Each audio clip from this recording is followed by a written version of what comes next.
ကျိုးတို့လည်းစရိုက်ကြနာပဲအပြောလဲကြားနေကျိုးတို့အခုခမတွေးနေတာကကျိုးတို့ကြောင့်မဟုတ်တရားကြောင့်ပါတရားကလည်းသူများတရားကနေပါတယ်တတိပဲတတိပဲအဲ့တတိရင်းကျအောင်မွေးနိုင်ရင်တတိကထိန်တော့တာလေတတိကနှုတ်ထိန်စိတ်လည်းသူပဲနှုတ်လည်းသူပဲကိုယ်လည်းသူပဲလေတတိထိန်တော့တာပဲဒီပြောမကြရင်တတိကယုံဝင်လိုက်တာဝဲလာရင်ခင်ဗျာဖြစ်နေတဲ့ဒေါသကနောက်ဆုံးပြရတယ်ပင်ကိုယ်စိတ်ပေါ်လာပင်ကိုယ်စိတ်ကကရုဏာနဲ့မေတ္တာနဲ့ဒီနှစ်ခုဝင်တော့တာ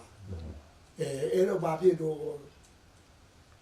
ကျွတ်တို့ဖြစ်ပြီးကြစိတ်ပေါ်ဗျာသူမို့ဒီတော့ငါသာသူနေရာဒီတဲ့ဆိုပါအဲ့တော့ရှိနေတဲ့ဒေါသတွေပြီးသွားရောပေါ့ဗျာ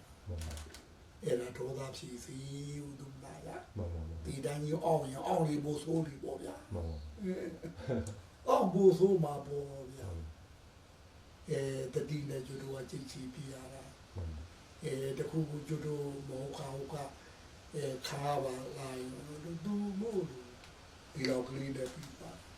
ငါသာသူ့နေရာဒီလိုဖြစ်ခဲ့ရင်တိတဲ့ပို့ဆိုးပဲအဲ့တော့သူ့ဘောဖြစ်နေတဲ့ဒေါသပျောက်သွားတာပေါ့ဗျာအဲ့ဒါတည်းထီတာ